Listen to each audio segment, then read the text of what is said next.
Libres en la sobre la electricidad. Para poder entender la electricidad, primero debemos examinar cómo está compuesto todo en el mundo, es decir, atomer. Se dice atomer en sueco. Aquí vemos un átomo y cómo está organizado. En el centro del átomo tenemos el núcleo. El núcleo está compuesto de protones que están cargados positivamente y neutrones que no tienen carga alguna, son neutrales. Alrededor del núcleo giran los electrones que tienen carga negativa. Se dice electroner en sueco. Los electrones se mueven en diferentes órbitas alrededor del núcleo, de manera similar a como los planetas giran alrededor del Sol.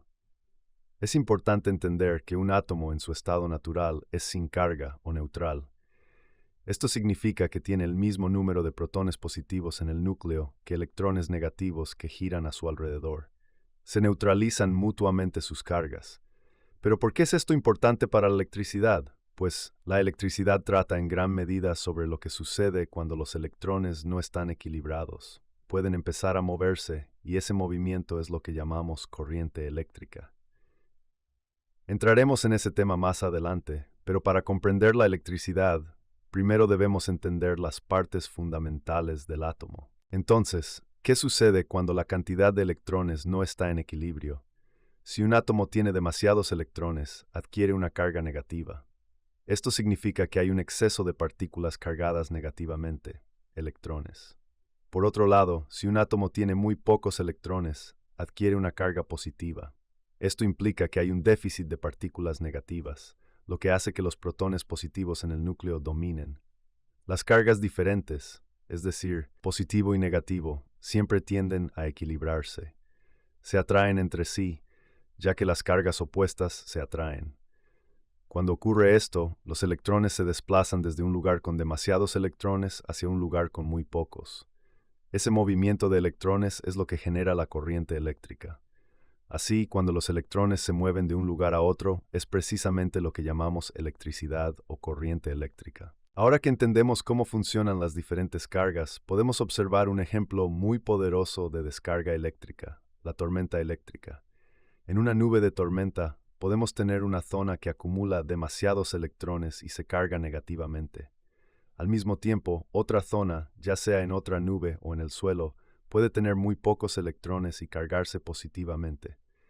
Tal como hemos dicho anteriormente, las cargas diferentes tienden a equilibrarse. Los electrones quieren desplazarse desde la nube cargada negativamente hacia la zona cargada positivamente. Cuando la diferencia de carga se vuelve lo suficientemente grande, las cargas se igualan al saltar los electrones. Y es entonces cuando vemos un relámpago. Por lo tanto, el relámpago es una corriente de electrones que se mueven rápidamente a través del aire para igualar la carga entre las nubes o entre las nubes y el suelo. Es un proceso muy dramático. Pero en realidad es el mismo principio que mencionamos antes. Diferentes cargas que intentan equilibrarse mediante el movimiento de electrones. La diferencia aquí es que ocurre de una manera mucho más grande y poderosa. Ahora vamos a examinar más de cerca cómo se afectan las cargas entre sí. Aquí vemos dos tipos diferentes de interacciones. Cuando dos cargas iguales se encuentran, por ejemplo, dos cargas positivas o dos cargas negativas, se repelen entre sí, se apartan. Es decir, no desean estar cerca unas de otras. Pero si tenemos cargas diferentes, una positiva y una negativa, sucede algo distinto.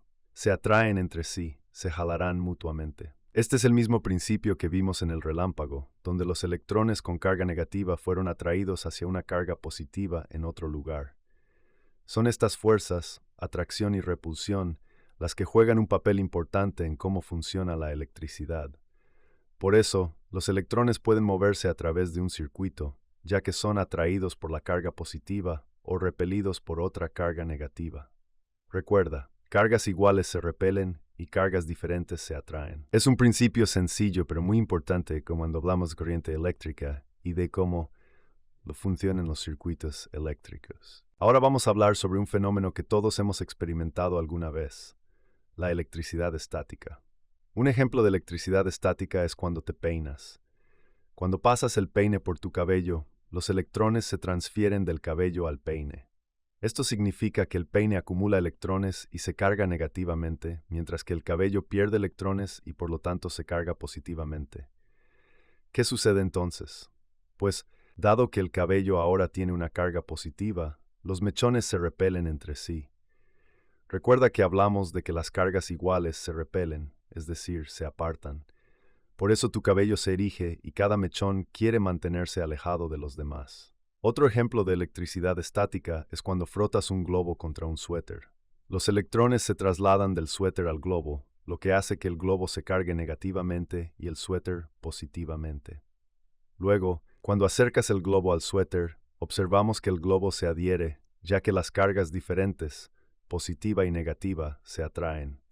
La electricidad estática es, por lo tanto, un desequilibrio temporal en las cargas que puede surgir cuando los electrones se transfieren de un material a otro.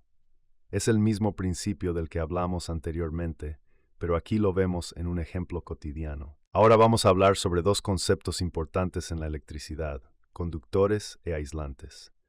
Los conductores son materiales en los que los electrones pueden moverse libremente.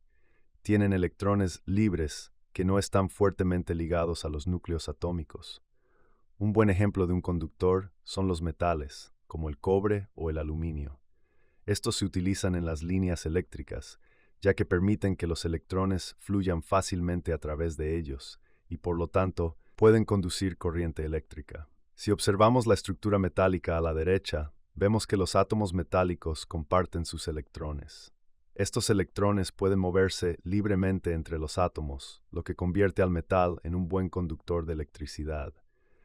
Los electrones en un conductor se comportan como el agua que fluye a través de una tubería. Pueden fluir libremente. Por otro lado, tenemos los aislantes. Los aislantes son materiales en los que los electrones están fuertemente ligados a sus átomos y, por lo tanto, no pueden moverse tan fácilmente. Materiales como el plástico, la goma y la porcelana son ejemplos de aislantes. Estos se utilizan para cubrir y proteger las líneas eléctricas, ya que no conducen electricidad y por lo tanto impiden que la corriente se disperse donde no la queremos. Es esta diferencia entre conductores y aislantes lo que nos permite controlar por dónde fluye la electricidad a través de los conductores y alejándose de las áreas donde no la queremos, gracias a los aislantes. Ahora vamos a examinar más de cerca qué es realmente la corriente. La corriente eléctrica surge cuando partículas cargadas negativamente, es decir, los electrones, se mueven de un polo a otro. Esto ocurre cuando hay una diferencia de carga entre dos puntos, por ejemplo, entre el polo positivo y el polo negativo de una batería. Por lo tanto, la corriente consiste en electrones que se mueven en la misma dirección, desde el polo negativo, menos, hasta el polo positivo, más. Es importante recordar que siempre son los electrones los que se mueven, no los protones. La corriente se mide en la unidad amperio, que abreviamos A. Cuantos más electrones se mueven a través de un punto en un determinado tiempo, más fuerte es la corriente. Es igual que el flujo de agua. Cuanto más agua fluye por un río, más fuerte es el caudal. De la misma manera, la fuerza de la corriente se determina por la cantidad de electrones que pasan a través del conductor al mismo tiempo. La tensión de la que hablaremos la próxima vez es lo que impulsa a los electrones a avanzar, como una fuerza que los empuja a moverse a través del circuito. Ahora vamos a examinar más de cerca otro concepto importante en la electricidad: tensión en sueco. La tensión se trata de la diferencia en el potencial eléctrico entre dos puntos, generalmente entre el polo positivo y el polo negativo en un circuito. Es esta diferencia la que impulsa a los electrones a moverse y generar corriente.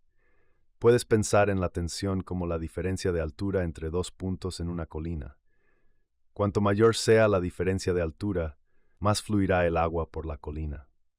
De igual manera, cuanto mayor sea la diferencia de carga entre el positivo y el negativo, más fuerte será la presión sobre los electrones para moverse a través del conductor. Mayor será la tensión. La tensión se mide en la unidad volt, abreviado W. Así, cuando hablamos, por ejemplo, de una batería de 1,5 voltios, significa que existe una cierta diferencia de nivel entre el polo positivo y el negativo, que impulsa la corriente a través del circuito cuando la batería está conectada. En resumen, la tensión es lo que hace que la corriente fluya, y cuanto mayor es la tensión, más fuerte es la fuerza que impulsa a los electrones a través del circuito. Ahora vamos a ver cómo funciona una batería, battery en sueco. Simplificando, podemos decir que una batería se compone de dos compartimentos. Uno de los compartimentos está lleno de electrones, mientras que el otro está más o menos vacío de electrones. Es esta diferencia en los niveles de carga entre los dos compartimentos, o polos, lo que crea tensión. Cuando conectamos un cable entre los dos polos, los electrones se mueven desde el polo negativo, donde hay un exceso de electrones, hacia el polo positivo, donde hay un déficit. Los electrones fluyen a través del cable para intentar equilibrar la diferencia de nivel entre los dos polos. Este flujo de electrones es lo que llamamos corriente eléctrica. Así, la corriente es por lo tanto la cantidad de electrones que pasan a través del cable, mientras que la tensión es la diferencia en el potencial eléctrico entre los dos polos que impulsa a los electrones a moverse. Esta es la base de cómo funciona una batería en un circuito eléctrico. La tensión en la batería impulsa la corriente a través del circuito, lo que, por ejemplo, puede hacer que una lámpara se encienda. Cuanto mayor es la tensión, más electrones se mueven a través del circuito y más fuerte es la corriente. Ahora vamos a ver algunos tipos comunes de baterías que quizá reconozcan y a observar cómo se diferencian en tensión. La primera batería es una de las más comunes, la batería redonda que se usa a menudo en linternas, juguetes y mandos a distancia. Esta batería proporciona una tensión de 1,5 voltios. Es una tensión relativamente baja, pero suficiente para alimentar pequeños dispositivos electrónicos. La siguiente batería es una batería de 9 voltios, que se utiliza a menudo en detectores de humo o en ciertos tipos de electrónica. Dado que tiene una tensión más alta, puede impulsar dispositivos más potentes que una batería de 1,5 voltios. Finalmente, tenemos una batería de automóvil, que proporciona una tensión de 12 voltios. Las baterías de automóvil deben poder suministrar suficiente potencia para arrancar el motor de un coche, lo que requiere una tensión más alta y una capacidad significativamente mayor en comparación con otros tipos de baterías. Este es un ejemplo de cómo las baterías con diferentes tensiones se utilizan para distintos fines. Cuanto mayor sea la tensión de una batería, más energía puede suministrar, lo que significa que puede impulsar equipos más potentes. Ahora vamos a hablar sobre algo llamado resistencia, o motstund, y cómo afecta a la corriente en un circuito eléctrico. La resistencia funciona como una especie de obstáculo para la corriente. Cuanto mayor es la resistencia en un circuito, más difícil es para los electrones moverse, y así la corriente disminuye. Es similar a intentar pasar por un pasillo estrecho. Cuanto más congestionado está, más difícil es atravesarlo. Si la resistencia es baja, la corriente puede fluir más libremente, pero si la resistencia es alta, es más difícil para la corriente avanzar. Por eso decimos que la resistencia limita la corriente. La resistencia se mide en la unidad ohm, que se representa con el símbolo ohmio. En los circuitos eléctricos se pueden utilizar componentes llamados resistencias para ajustar cuánta corriente fluye, por ejemplo, para proteger componentes sensibles de recibir demasiada corriente. Así que recuerda, alta resistencia por menos corriente y baja resistencia produce más corriente. Es un concepto importante cuando empezamos a entender cómo controlamos la electricidad en diferentes contextos. La resistencia en un conductor se ve afectada por varios factores. Examinemos los más importantes. 1. Material. Algunos materiales conducen la electricidad mejor que otros. Metales como el cobre y el aluminio son buenos conductores y por lo tanto tienen baja resistencia. Materiales como el plástico o la goma, por el contrario, son malos conductores y tienen alta resistencia. Cuanto mejor conductor sea el material, menor será la resistencia. 2. Longitud. Cuanto más largo es un conductor, mayor es la resistencia. Esto se debe a que los electrones deben atravesar más material, lo que hace que se encuentren con más obstáculos. Por lo tanto, un conductor corto tiene menor resistencia que uno largo. 3. Grosor. Un conductor más grueso tiene menor resistencia que uno más delgado. Esto se debe a que más electrones pueden moverse simultáneamente a través de un conductor más grueso, al igual que más autos purular por una autopista ancha en comparación con una carretera estrecha. Estos tres factores, material, longitud y grosor, influyen en qué tan fácil o difícil es para los electrones moverse a través de un conductor. Ajustando estos, podemos controlar la resistencia en un circuito. Ahora hagamos una comparación para entender cómo diferentes factores afectan la conductividad. Imagina que vas a conducir corriente desde el punto A hasta el punto B. Tienes dos opciones, un cable de hierro largo y delgado o un conductor de oro corto y ancho. ¿Cuál crees que conduce la corriente mejor? El cable de hierro largo y delgado tendrá una alta resistencia, ya que el hierro no es tan buen conductor de electricidad como algunos otros metales. Y debido a que es largo y delgado, los electrones deben recorrer un camino más extenso y angosto. Es como intentar conducir un coche por una carretera sinuosa y estrecha. Es lento y lleva tiempo. Por otro lado, tenemos el conductor de oro corto y ancho. El oro es un excelente material conductor, y dado que este conductor es ancho y corto, los electrones pueden moverse de forma rápida y sencilla, como conducir por una autopista amplia. Es mucho más fluido. Este ejemplo muestra que tanto el material, la longitud y el grosor juegan un papel cuando conducimos la corriente. El oro es un material conductor mucho mejor que el hierro, y un conductor corto y ancho tiene una resistencia mucho menor que uno largo y delgado. Ahora vamos a hablar sobre cómo funciona una bombilla incandescente y por qué emite luz. En una bombilla incandescente hay un filamento muy delgado que está hecho de un material con alta resistencia. Cuando la corriente pasa a través del filamento, los electrones deben luchar para atravesar el material delgado, y esta lucha genera fricción. La fricción hace que el filamento se caliente mucho, y es ese calor lo que hace que el filamento comience a brillar. De esta manera la electricidad se convierte en luz y calor. Pero para que el filamento no se queme, se debe eliminar el oxígeno del recipiente de vidrio de la bombilla. Sin oxígeno, el filamento no puede encenderse y quemarse, lo que permite que la lámpara continúe iluminándose sin que el filamento se dañe. En resumen, una bombilla incandescente funciona porque la corriente eléctrica genera fricción en el filamento, lo que suerte comenzar a emitir luz. Este es un claro ejemplo de la resistencia de energía luminosa. Ahora vamos a examinar una relación importante en la electricidad, la ley de Ohm. La ley de Ohm describe cómo se relacionan los tres conceptos, corriente, tensión y resistencia. La fórmula es la siguiente, tensión U a resistencia R por corriente I. Esto significa que si conoces dos de estos valores, siempre puedes calcular el tercero. Desglosemos esto un poco más. 1. Si deseas calcular la tensión U, puedes multiplicar la resistencia R por la corriente I. Así, si la resistencia es alta y la corriente fuerte, la tensión también será alta. 2. Si deseas calcular la resistencia, puedes dividir la tensión U por la corriente. Esto muestra cuánta oposición presenta el circuito a la corriente. 3. Si deseas calcular la corriente I, puedes dividir la tensión U por la resistencia. Esto indica cuánta corriente fluye a través del circuito en función de la tensión y la resistencia. Este triángulo en la imagen te ayuda a recordar la relación. Si cubres una variable, puedes ver cómo se relacionan las otras dos para calcular la parte faltante. La ley de Ohm es un principio fundamental que se utiliza en todo tipo de circuitos eléctricos, y entenderlo te permite comprender cómo funcionan los sistemas eléctricos. Ahora vamos a repasar algunos componentes comunes que frecuentemente ves en los circuitos eléctricos y los símbolos que se utilizan para dibujar dichos circuitos. 1. Batería.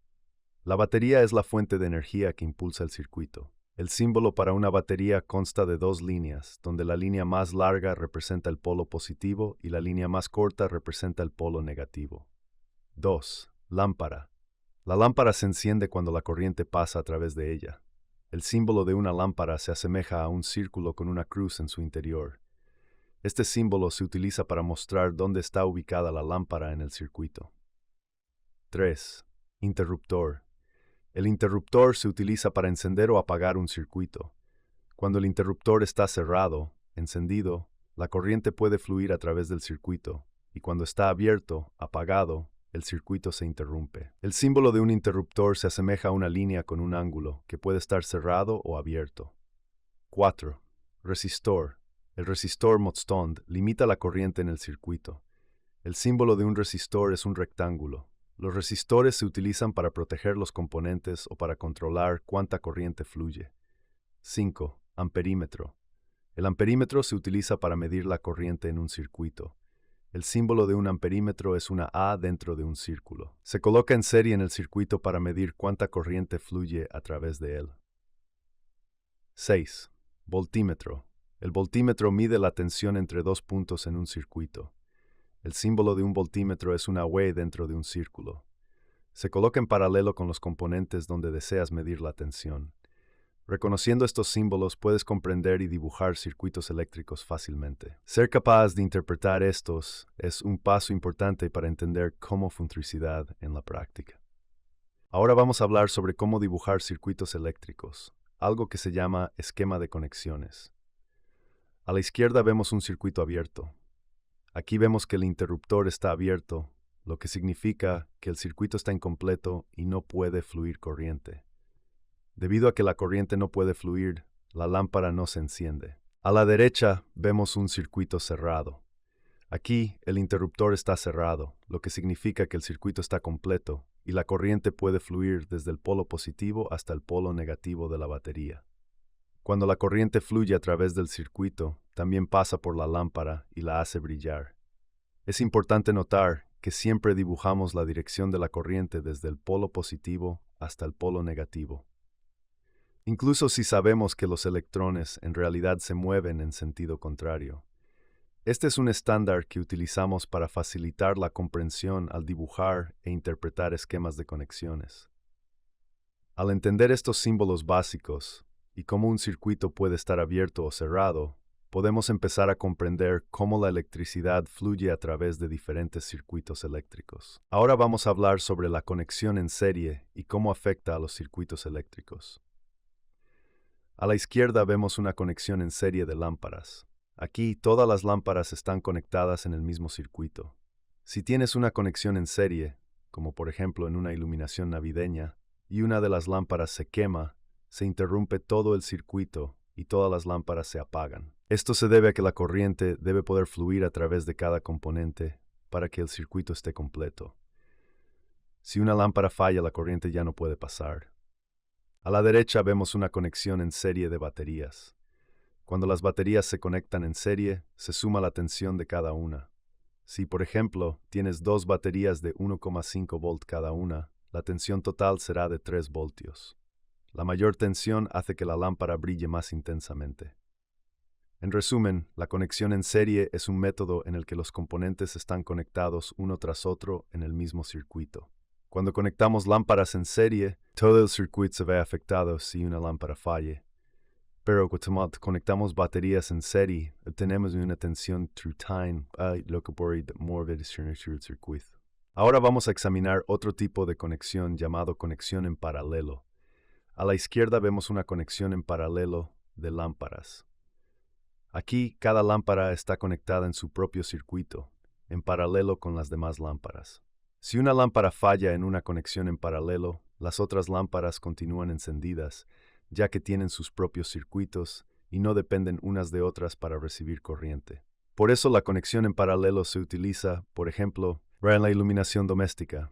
Si una lámpara se apaga, las demás siguen funcionando. A la derecha vemos una conexión en paralelo de baterías. Cuando las baterías se conectan en paralelo, la tensión no cambia, sino que permanece igual que la de una batería individual. Sin embargo, las baterías pueden suministrar corriente durante un periodo más prolongado, ya que comparten la carga. Por lo tanto, la lámpara no brilla más intensamente, pero sí lo hace durante un periodo más largo, ya que las baterías tienen mayor capacidad cuando trabajan juntas. Así, la conexión en paralelo es útil cuando queremos que los componentes de un circuito sean independientes entre sí, o cuando deseamos que una fuente de energía dure más. Ahora que hemos repasado la electricidad, resumamos los puntos más importantes que deberían conocer después de ver el video. En primer lugar, átomos y cargas. Recuerden que los electrones están cargados negativamente y los protones positivamente. La corriente eléctrica surge cuando los electrones se mueven desde un punto con exceso de electrones hacia un punto con déficit. La corriente y la tensión son dos conceptos fundamentales. La corriente es el flujo de electrones en un circuito y se mide en la unidad amperio A. La tensión es lo que impulsa la corriente a través del circuito y se mide en volt-W. También hablamos de la resistencia. La resistencia o modstand limita la cantidad de corriente que puede fluir en un circuito. Una alta resistencia produce menos corriente y una baja resistencia produce más. La resistencia se mide en ohm. Luego tenemos la ley de Ohm, que describe la relación entre tensión, corriente y resistencia. Siempre puedes usar la fórmula U igual a R por I para calcular una de estas variables si conoces las otras dos. En cuanto a la conexión en serie, es importante recordar que si componentes como lámparas están conectadas en serie y una se quema, el circuito se interrumpe y todas las lámparas se apagan. Pero si las baterías se conectan en serie, la tensión aumenta, lo que puede hacer que una lámpara brille más intensamente. En una conexión en paralelo de lámparas, las demás continúan encendidas incluso si una se quema, ya que cada componente tiene su propio camino en el circuito. Las baterías conectadas en paralelo no proporcionan una tensión más alta, pero hacen que la batería dure más. Y por último, pero no menos importante, asegúrense de poder interpretar los esquemas de conexiones y reconocer los símbolos comunes para baterías, lámparas, interruptores y resistores. Esto les ayudará a comprender y dibujar circuitos eléctricos correctamente. Eso es todo para esta revisión de la electricidad. Gracias por haber visto el video. Si deseas ver el próximo video, puedes hacer clic aquí arriba.